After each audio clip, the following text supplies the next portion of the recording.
Hello प्यारे बच्चों, आप कैसे हैं? आइए, आप सभी का स्वागत है संस्कृत हिंदी क्लासेस में।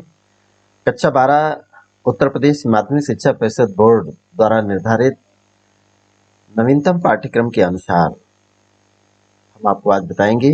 मैं Rilal lecturer GRB inter college Rath Hamirpur से। प्यारे बच्चों, आज हम आपको उत्तर प्रदेश माध्यमिक शिक्षा परिषद बोर्ड द्वारा निर्धारित कक्षा 12 में विषय आपका है हिंदी, और हिंदी में हम आपको ये हिंदी का खंड का विभाग है, और खंड का में ये टाइपिंग मिस्टेक आ गया है, हम इसको सही करेंगे। पाठ 11 है। पाठ 11 के अंतर्गत विविध बूंद टपकी एक नवशे। ये विविध पाठ जो है ये आर्ट साइड के जितने भी कला वर्ग के विद्यार्थी हैं, ये साहित्यिक हिंदी वालों के लिए अनिवार्य है। और इसमें देखिएगा, चूंकि इसमें कई पार्ट हमें बनाने पड़े, चूंकि विविध के अंतर्गत 5-6 लेखों का है, तो उसमें प्रत्येक लेखक का अलग अलग बनाना पड़ा, तो इसलिए बूंद टपकी एक नवशे ये भवानी प्रसाद मिश्र जी हैं भाग 2 के अंतर्गत। और इसमें भवानी प्रसाद मिश्र जी का जीवन परिचय, इनकी रचनाएं, इनके साहित्यिक परिचय देते हुए पाठ बूंद टपकी एक नवशे क्या है, इस पर हम लोग अध्ययन करेंगे। साथ ही आपको इस पाठ पर आधारित इम्पोर्टेंट जो प्रश्न है, जो अति महत्वपूर्ण प्रश्न है, जो आपके बोर्ड परीक्षा में कैसे प्रश्न पूछे जाएंगे, उस पर हम आपको चर्चा करेंगे। तो आइए शुरू करते हैं। आप पूरे मन के साथ शुरू ध्यान से हमारे साथ जुड़ें, ताकि इसका बहुत अच्छे से मनन कर सकें, अध्ययन कर सकें। तो आइए शुरू करते हैं। ये हमारा देखिएगा भवानी प्रसाद मिश्र जी हैं। आपसे प्रश्न पूछा जाएगा भवानी प्रसाद मिश्र का जीवन परिचय देते हुए उनकी काव्यगत विशेषताओं पर प्रकाश डालिएगा। ये आपसे कई बार प्रश्न पूछा गया है, आपके 2010 में भी आया है, इसके 11 में भी आया है। और भवानी प्रसाद मिश्र जी का ये आपसे प्रश्न पूछा जा सकता है, भवानी प्रसाद मिश्र जी की रचनाओं का उल्लेख कीजिएगा, या भवानी प्रसाद मिश्र जी का जीवन परिचय लिखिए। तो आप कैसे कितना देंगे, ये आपका शुरू होता है। तो भवानी प्रसाद मिश्र जी के बारे में हम क्या लिखेंगे, और बहुत संक्षेप में आपको देना है कि भवानी प्रसाद मिश्र जी प्रयोगवादी एवं नई कविता की प्रमुख कवि माने जाते हैं। ये प्रयोगवादी एवं नई कविता के प्रमुख कवि हैं भवानी प्रसाद मिश्र जी। ये सहज बोलचाल की भाषा में अपनी अनुभूतियों को बहुत ही प्रभावशाली रूप में व्यक्त करने वाले श्री मिश्र जी आत्मीय वार्तालाप एवं कथन की सजीव अभिव्यक्ति के लिए अपना विशिष्ट स्थान बनाने में सफल रहे हैं। इनका जीवन परिचय इस प्रकार से है। भवानी प्रसाद मिश्र जी का जन्म सन 1914 ईस्वी में हुआ था। इन्होंने बीए तक शिक्षा प्राप्त करने के पश्चात कल्पना नामक पत्रिका का संपादन किया। आपने पहले बीए किया, बीए करने के बाद कल्पना नामक पत्रिका का संपादन का कार्य संभाला। इसके पश्चात ये ऑल इंडिया रेडियो में सेवारत हो गए। श्री मिश्र जी ने नौकरी के साथ साथ अपनी काव्य साधना में भी तल्लीन हो गए।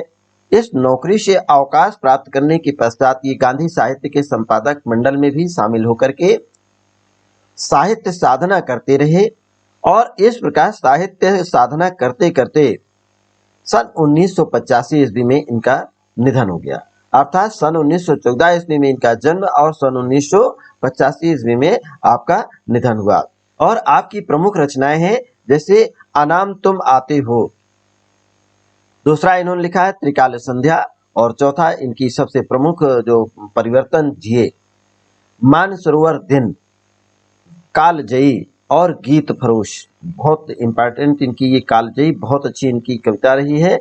और आज हम आप लोग की कालजयी पर ही आधारित देखिए आपके लिए दिया गया है कि बूंद टपकी एक नवशे, इस पर हम आप लोग अध्ययन करेंगे। तो इनकी ये प्रमुख रचनाएं हो गई। थोड़ी सी इनके काव्यगत विशेषताओं का भी हम आप लोग अध्ययन कर लेते हैं।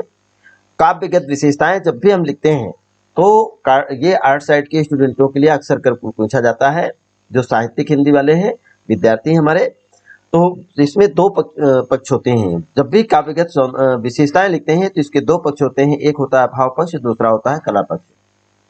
भाव पक्ष के अंतर्गत क्या लिखते हैं, इस पर आपको समझना है कि भवानी प्रसाद मिश्र के काव्य में क्या क्या निवेदन किया गया है, अर्थात क्या वर्णन है, इस पर हम लोग प्रकाश डालते। मिश्र के काव्य में सहज संवेदना का सूक्ष्म अभिव्यक्ति हुआ है। इन्होंने मानव कल्याण के ईश्वर को भावपूर्ण अभिव्यक्ति दी है। आधुनिक जीवन की यांत्रिकता और नीरसता को प्राकृतिक एवं मानवीय सौंदर्य की अनुभूति के माध्यम से समाप्त करने की प्रेरणा का भाव भी इनके काव्य में व्यक्त हुआ है।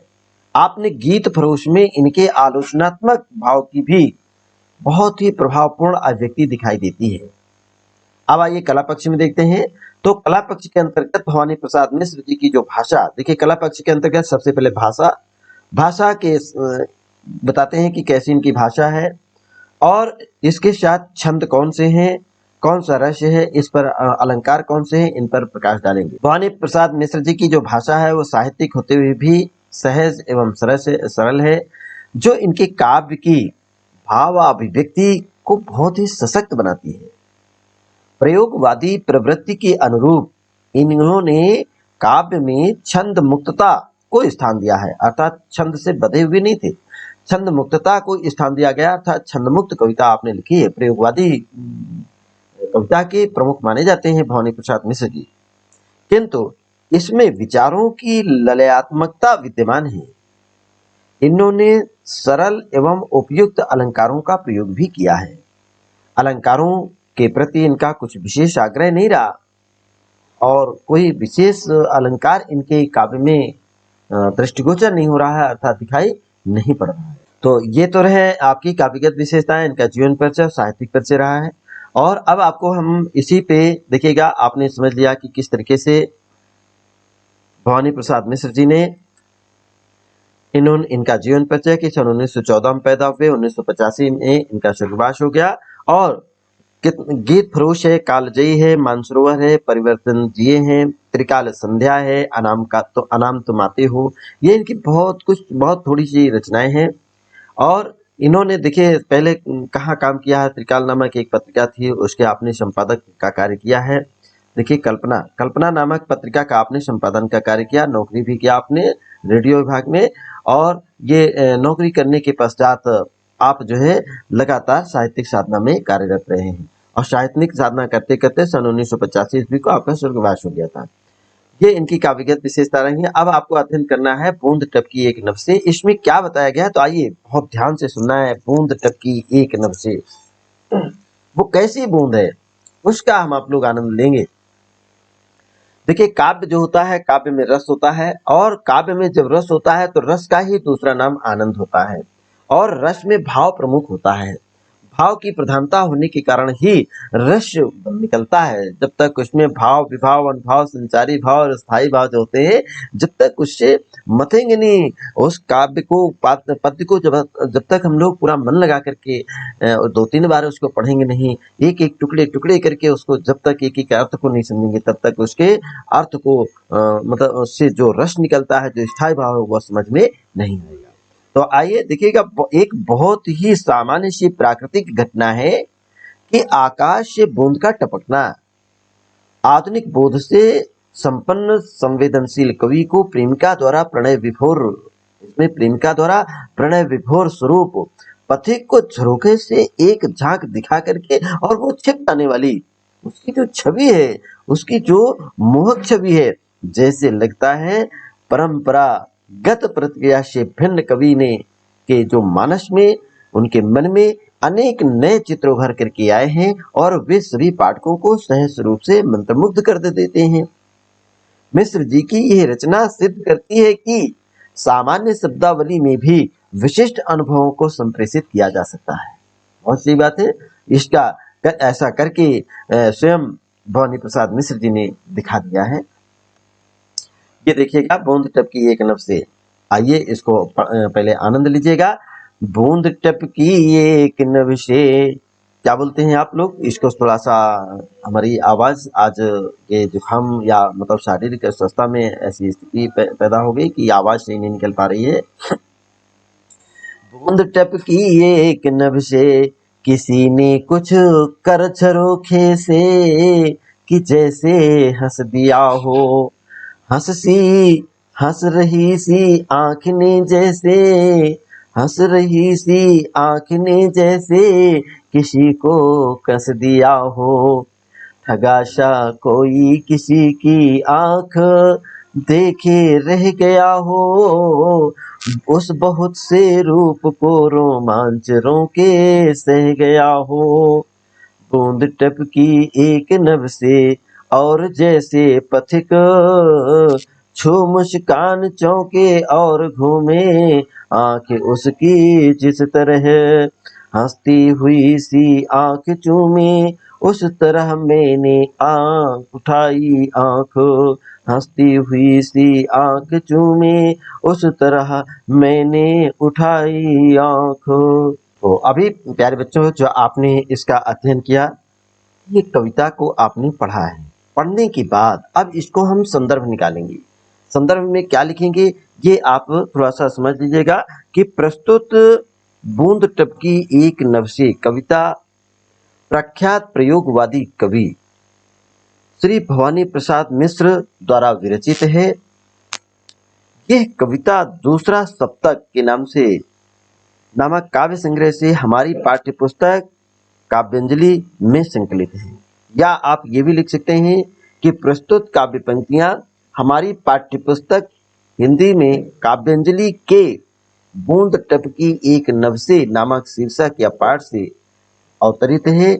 इसके रचयिता प्रयोगवादी कवि श्री भवानी प्रसाद मिश्र जी हैं और पुस्तक का नाम काव्यांजलि और पाठ का नाम है बूंद टपकी एक नभ से। लेखक का नाम आप लिखेंगे इसमें भवानी प्रसाद मिश्र जी। इन तीनों को आप अंडरलाइन कर देंगे। ये आपका संदर्भ पूरा हुआ। अब देखिए इसमें ऐसा क्या बताया गया है। मिश्र जी ने इसमें बताया कि आकाश से एक बूंद, नभ माने होता है आकाश, आकाश से एक बूंद नीचे की ओर टपकी माने नीचे की ओर गिर रही है और किसी ने और वहां पर कल्पना करते हुए कवि ने को ऐसा प्रतीत हुआ जैसे कोई प्रेयसी अर्थात प्रेमिका, जैसे कोई प्रेयसी माने होता है कोई प्रेमिका ने कोई नीचे की ओर झरोखे से झांकते हुए से हंस दिया हो और जैसे ही हंस दिया वैसे ही उसकी हंसती हुई आंख से प्रेमी को स्नेह के बंधन में बांध दिया हो। अर्थात हंसी रही आंख ने जैसे किसी पथिक को जिस किसी को देख लिया और आंखें मिली, वैसे ही मानो उस पथिक माने राहगीर को मानो कस दिया हो, अर्थात उसे स्नेह अर्थात प्रेम के पास में प्रेम के बंधन में बांध दिया हो और वो ठगा सा कोई किसी की आंख देख रह गया हो। अर्थात वो पथिक जो होता है, जो राहगीर है, जो प्रेम के बंधन में बंध गया हो, वो ठगा सा है जिसे किसी ने लूट लिया हो और वो बार बार आकाश से उस टपकती हुई बूंद ऐसी लगी जैसे प्रेसी की आंख को देखकर कोई पथिक ठगा सा रह गया और उसने अपने रोमांच पर अंकुश लगाते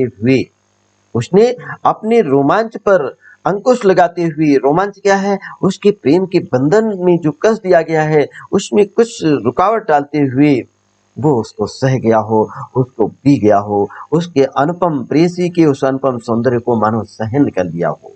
ये सह गया हो अर्थात उसको एक तरीके से बर्दाश्त कर लेना या उसको सहन मतलब अपने आप में थोड़ा सा सहन कर लेना, ये इसका अर्थ हुआ। अब बूंद टपकी एक नभ से और जैसे पथिक, आकाश से ऐसी बूंद टपकी ऐसी लगी मानो कोई पथिक किसी सुंदरी को, ये कोई पथिक शब्द आया है, जैसे कोई पथिक ने किसी सुंदरी की मुस्कान को देख करके अचानक वो चौंक गया हो, उस मुस्कान को देख करके वो चौंक गया हो उसके और उधर चौंक पड़े और उसकी दृष्टि उस मुस्कुराती हुई आंखों को देखने के लिए उसी ओर घूम पड़ा हो, अर्थात उसी ओर देखने लगा हो।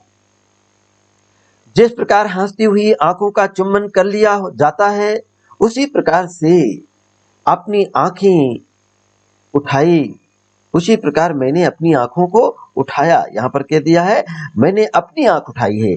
लेखक कहता है मैंने अपनी आंख उठाई, जिस प्रकार हंसती हुई आंखों को का चुम्बन कर लिया जाता है उसी प्रकार मैंने अपनी आंखों को उठाई और मैंने अपनी आंखें उठा करके देखा तो क्या हुआ, बादल फट गया। देखिए इसी के साथ ये दिया गया ना, बादल फट गया था। क्या हो गया था, बादल फट गया था और मानो उसके अर्थात उसके मुख पर पड़ा हुआ घूंघट हट गया था। उसने जो घूंघट ढक लिया था उस घूंघट को हटा दिया और हटे हुए घूंघट से उसका मुख इस प्रकार प्रतीत हो रहा था उसका मुख ऐसे चमक रहा था जैसे चंद्रमा के ऊपर से बादल हट गया हो, इस प्रकार से पूरा चेहरा साफ साफ दिख रहा था। आगे देखिएगा, इसी प्रकार से यहाँ पर देखा झरोखा बंद हो, बूंद टपकी एक नभ से कि ये जैसे आंख मिलते ही झरोखे बंद हो लें। अर्थात ऐसा प्रतीत हो रही थी कि जैसे आंखों से आंखें मिलते ही लज्जा का अनुभव करती हो। लज्जा का अनुभव करती हुई वो प्रेम का प्रेयसी अपने झरोखे को बंद कर लिया हो, अर्थात घूंघट से उसको ढक लिया हो। फिर क्या हुआ, और उसके नूपुरों की झनकार। ये नूपुर क्या है? नूपुर माने होता है पैरों में पहने जाने वाली जो पायल होती है, उसमें क्षुद्र घंटिका लगी होती हैं, छोटी छोटी घंटियां लगी होती हैं, और उसकी ध्वनि, उस क्षुद्र घंटियों की, छोटी छोटी घंटियों की आवाज वो झमक कर जिस तरह द्युति दंत छंद को होले, अर्थात लेखक ने कल्पना करते हुए बताया कि जैसे नूपुरों की झनकार द्रुत गति वाले छंद की भांति तेज हो जाए, तभी बादल सिमट कर अचानक चंद्रमा पर छा गए। तभी बादल सिमट करके उस चंद्र पर अचानक छा गए, और पानी के हजारों बूंदें तब आए अचानक। और उसी समय क्या होता है कि अचानक धरती पर बूंदें गिरने लगी। ये लेखक ने यहाँ पर भाव व्यक्त किए हैं। इसमें काव्य सौंदर्य आप जान लीजिएगा, जैसे ये अभ्र माने बादल होता है, चंद्र पर आता हुआ सा अभ्र, अभ्र माने बादल होता है। और यहाँ पर चलिए आपको हम बताते हैं काव्य सौंदर्य क्या है, कि काव्य सौंदर्य के अंतर्गत कवि ने सामान्य शब्दावली से भी विशिष्ट अनुभवों को भली प्रकार से व्यक्त किया है।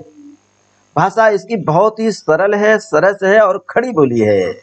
इसमें कौन सा अलंकार है तो आप बताएंगे, इसमें उपमा अलंकार भी है, उत्प्रेक्षा अलंकार है, चूंकि और अनुप्रास अलंकार की सुंदर छटा है। जहां पर देखिएगा अनुप्रास अलंकार को आपको बताया कि अनुप्रास अलंकार में वर्णों की आपूर्ति हुई है, और उपमा अलंकार में सा समान से, जैसे जैसे अभ्र हुआ सा अभ्र, ये सा समान जैसे ये उपमा अलंकार का उदाहरण है यहाँ पर। और उत्प्रेक्षा अलंकार की मानो ठग सा दिया गया हो, इसके पहले देखिए पद्यांश आया है जैसे मानो कस दिया गया हो, यहाँ पर दिया गया ना किसी को, जैसे किसी को कस दिया गया हो, मानो वो ठग सा लिया गया हो, अर्थात ठग सा किसी को आंख को ठग लिया गया हो। तो यहाँ पर भी उपमा अलंकार, उत्प्रेक्षा अलंकार और अनुप्रास अलंकार के सुंदर उदाहरण है। और इसमें शब्द शक्ति लक्षणा है, रस इसमें श्रृंगार है, क्योंकि इसमें नायक और नायिका अर्थात प्रेमी के किस प्रकार से उसकी आंखों की दृष्टि को, उनकी मुस्कुराती हुई आंखों को देख करके पथिक उस पर मोहित हो जाता, आकर्षित हो जाता है। यहाँ पर प्रेम भाव, रति का भाव है, और जहाँ रति नामक स्थायी भाव उत्पन्न होता है, जहाँ काव्य में रति नामक स्थायी भाव विभाव अनुभव संचारी भाव से पुष्ट होकर के रस बनता है, उसे हम श्रृंगार रस कहते हैं। यहाँ पर श्रृंगार है, और श्रृंगार में आपने टाइपिंग मिस्टेक, यहाँ श्री होना चाहिए। शब्द शक्ति इसमें लक्षणा है, गुण इसमें प्रसाद और माधुर्य है, छंद इसमें मुक्तक है। ये मुक्तक छंद कहलाता, मुक्त छंद, जिसमें कि कोई किसी प्रकार का छंद नहीं दिया गया है। तो अभी आपने देखिएगा दूसरा सप्तक नामक इनकी जो प्रमुख रचना थी उससे लिया गया था, और बूंद टपकी एक नभ नामक शीर्षक से ये कविता है। तो आपने काव्य सौंदर्य का अध्ययन किया है। आइए अब इस पाठ पर आधारित कैसे प्रश्न पूछे जाते हैं परीक्षा में, उसका हम आप लोग अध्ययन कर लेते हैं। बहुत इंपॉर्टेंट है कुछ ये पार्ट इसका, और आइए देख लेते हैं। देखिए ये आपका पद्यांश आपके पेपर में दिया गया होगा, और जब प्रश्न पत्र में यह पद्यांश दिया गया हो तो इस प्रकार से वहां पर रेखांकित अंश भी दिए जाते हैं, और इसी पाठ पर पद्यांश पर आधारित आपसे 5 प्रश्न पूछे जाएंगे। प्रत्येक प्रश्न आपको 2 नंबर का होगा।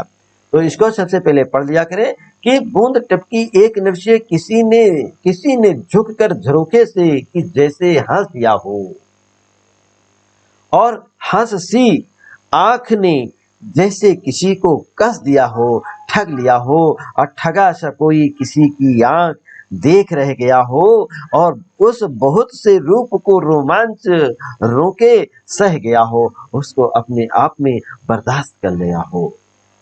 बूंद टपकी एक नभ से, और जैसे पथिक, यहाँ पर जैसे आया ना पथिक, उपमा अलंकार का उदाहरण देखिएगा, जैसे पथिक छू मुस्कान चौके और चुमे उसकी उसकी आंख या आंख उसकी जिस तरह हंसती हुई सी आंख चूमे, उस तरह मैंने उठाई आंख तो बादल फट गया था। जैसे ही आंख से आंख मिली तो उसका बादल फट गया था और चंद्र पर आता हुआ अब्र। ये मानो चंद्र पर, यहाँ पर देखिएगा जब भी इसका अर्थ निकालेंगे तो भावार्थ मानो चंद्र पर आता हुआ बादल का टुकड़ा, ये अब्र माने होता है बादल का, हट गया हो। और जब चंद्रमा से बादल हट जाता है तो पूरा तेज, पूरा प्रकाश दिखलाई पड़ता है, चंद्रमा का स्वरूप झांकने लगा। आइए तो ये जो काव्यांश था इस पर आधारित आपसे 5 प्रश्न पूछे गए हैं। पहला प्रश्न आपसे है, उपर्युक्त पद्यांश के कवि और कविता का नाम लिखिए। तो आपको संदर्भ देखिए बताए थे कवि का नाम और कविता का नाम, आप जान गए होंगे कवि का नाम क्या है और कविता का नाम क्या है। रेखांकित अंश की व्याख्या कीजिएगा। दूसरा प्रश्न है आपसे, रेखांकित अंश की व्याख्या कीजिएगा और देखिएगा इसमें ये रेखांकित अंश दिए गए हैं, आपकी ये 5 पंक्तियां हैं, इन रेखांकित अंश की आपको व्याख्या करनी है। तीसरा प्रश्न है आपसे, प्रस्तुत पद्यांश में कवि ने जब नायिका की ओर देखा, किसकी ओर देखा, नायिका की ओर देखा, तब क्या हुआ था। और जब नायिका की ओर देखा था तो क्या हुआ था, आप समझ गए होंगे कि मानो वो ठग सा लिया गया हो और कस दिया गया हो, प्रेम के बंधन में मानो किसी ने बांध दिया हो उसको, कैसा अनुभव किया था ये आप समझ रहे होंगे। चलिए इसकी व्याख्या में आपको बताया गया है और इसका उत्तर भी आप अपने मन में समझ लीजिएगा, कैसे आप इसका उत्तर देंगे ये हम आपको बताने वाले हैं। तो अभी एक प्रश्न आपसे, ये चौथा प्रश्न है आपसे कि प्रस्तुत पद्यांश में कौन सा अलंकार है। देखिए हमने आपको बताया था ना कौन कौन से अलंकार हैं, उन अलंकारों को आपको स्पष्ट करना है और कवि ने किसे देख करके। पांचवा प्रश्न है, कवि ने किसे देख करके ऐसी कल्पना की है। बूंद को देखा है कि वास्तव में कोई प्रेषी को देखा है, नहीं, आप देखिएगा स्वयं आप निष्कर्ष निकालेंगे। कवि ने किसे देखकर ऐसी कल्पना की है। देखिए प्रेषी तो उन्होंने कल्पना की थी कि मानो किसी सुंदरी की मुस्कान को देखकर कोई चौंक पड़ा हो। तो ये आपके 5 प्रश्न थे। इन 5 प्रश्नों के उत्तर कैसे आप देंगे, इन उत्तरों को आपने अपने मन में संजो लिए होंगे और अब हम आपको इनके उत्तर बताएंगे। और इन प्रश्नों के उत्तर कोशिश किया करें, इन प्रश्नों के उत्तर जो है स्वयं से पहले दीजिएगा और ये उत्तर जो हमारे द्वारा उत्तर यहाँ बताए गए हैं उस पर पहले आप पर्दा डालिए, अर्थात उसको न लिखिए, बाद में अपने उत्तर देने के बाद फिर मिलाइए। तो जरूर आपसे जो प्रश्न पूछे गए हैं उनको आपने पढ़ लिया होगा, उनका उत्तर भी आपने जान लिया होगा। तो आइए इनका उत्तर देते हैं कैसे। पहला प्रश्न था उपर्युक्त पद्यांश की कवि एवं कविता का नाम। तो आप यहाँ पर क्या देंगे, उपर्युक्त, देखिए हमने संदर्भ ही यहाँ पर नोट किया है, लेकिन एक तरीके से संदर्भ ही पूछा जाता है। तो आप यहाँ पर उत्तर में लिखेंगे कवि का नाम, कवि का नाम। तो यहाँ पर सबसे पहले कवि का नाम, तो कवि का नाम है भवानी प्रसाद मिश्र। फिर इसके बाद दूसरा प्रश्न, दूसरा लाइन में आप हेडिंग डालिएगा कविता का नाम। तो आप कविता का नाम में लिखेंगे बूंद टपकी एक नभ से। क्या लिखेंगे, ये लिखा है बूंद टपकी एक नभ से, यही शीर्षक है, ये कविता है। ये 2 चीजें आपको देना है और अपना इसको सुधार कर लीजिएगा। ठीक, दूसरा है प्रश्न आपसे, रेखांकित अंश की व्याख्या कीजिएगा। तो रेखांकित अंश की व्याख्या आप इसी तरह अपनी प्रश्न उत्तर पुस्तिका में प्रश्न नंबर डालिएगा और प्रश्न नंबर डाल करके तब आप रेखांकित अंश की व्याख्या इसी तरह से मोटी हेडिंग लिखिएगा और लिखने के बाद तब आप व्याख्या करेंगे। कैसे व्याख्या करेंगे, प्रस्तुत पंक्तियों में आकाश से बूंद टपकने जैसी सामान्य सी प्राकृतिक घटना को उन अनेक उपमानों के माध्यम से, देखिए उपमेय क्या होता है, उपमान क्या होता है। बूंद एक जो है उपमेय है और ये उपमान नाना प्रकार के उसमें दिए गए हैं, कहीं उसको प्रेषी कह दिया है, कहीं क्या, तो उपमानिक उपमानों के माध्यम से, कहीं चांद उसको कह दिया है। तो इस तरीके से उपमानों के माध्यम से व्यक्त किया गया है। आकाश से एक बूंद टपकी और कवि को ऐसा प्रतीत हुआ जैसे किसी प्रेयसी ने झरोखे से झांकते हुए हंस दिया हो। और जब कोई प्रेयसी, कोई सुंदरी हंस देती है तो सामने वाला कितना, महाराजा पुरुरवा का आपने नाम सुना होगा और पुरुरवा और उर्वशी संवाद भी आपको पढ़ाया गया है, उसमें भी देखिएगा रामधारी सिंह दिनकर जी ने बहुत अच्छा लिखा है कि पर न जाने बात क्या है, इंद्र शाह आयुध मेरा, सिंह से भी बाहें मिलाकर मैं खेल सकता हूँ, अपनी गर्जनों से पर्वतों को भी हिला सकता हूँ, पर न जाने बात क्या है, फूल से पहले भी मुरझा जाया करता हूँ। ऐसी क्या कमजोरी है। तो स्पष्ट कहते हैं कि जीत लेती है मुझे नारी अपनी छोटी सी मुस्कान से। तो ये मुस्कान से बड़े बड़े धीर वीर, बहुत बलशाली ताकतवर भी उनके अस्त्र शस्त्र गिर जाते हैं, ढीले पड़ जाते हैं और उनका सारा बल पराक्रम सब व्यर्थ हो जाता है। इस प्रकार से आप देखिएगा यहाँ पर लेखक ने किस तरह कल्पना करते हुए कहा है कि जैसे किसी प्रेसी ने झरोखे से झांकते हुए हंस दिया हो और उसकी अपनी हंसती हुई आंख से उसकी अपनी हंसती हुई आंख ने क्या किया, उस जो पथिक था उस प्रेमी को मानो प्रेम के बंधन में बांध दिया हो। तो ये इसका मतलब व्याख्या आपको बताई गई है और व्याख्या जितनी आपको पूछी जाए, देखिए इसमें 4 पंक्तियों की व्याख्या आपसे पूछी गई थी, वही प्रमुख 4 पंक्तियों की आपने व्याख्या की है। अब इसके बाद तीसरा प्रश्न आपसे जो पूछा गया है कि प्रस्तुत पद्यांश में कवि ने जब नायिका की ओर देखा तब क्या हुआ था। आइए अब इसका उत्तर देखिए। प्रस्तुत पद्यांश में कवि ने, पहले ये लिखिए, जब नायिका की ओर देखा तो प्रेसी ने झरोखे से, झरोखा माने क्या होता है, झरोखा माने होता है जंगला, या आपने वेंटिलेटर, हाँ झरोखे माने जंगले ही कहते हैं, जालमार्ग भी कहते हैं उसको और जंगला कह देते हैं। तो इसको झरोखे से झांकते हुए जैसे हंस दिया हो। और चौथा प्रश्न का उत्तर देखिएगा। चौथा प्रश्न है आपसे, प्रस्तुत पद्यांश में कौन सा अलंकार है। तो आप लिखेंगे प्रस्तुत पद्यांश में अनुप्रास, उपमा और उत्प्रेक्षा, 3 अलंकार आपको बताए थे हमने, वो तीनों अलंकार आप यहाँ लिख सकते हैं। उपमा अलंकार और उत्प्रेक्षा अलंकार प्रमुख है। अगला, और इसका 5वां प्रश्न था आपसे, कवि ने किसे देख करके ऐसी कल्पना की है कि मानो किसी सुंदरी की मुस्कान को देखकर कोई चौंक पड़ा हो।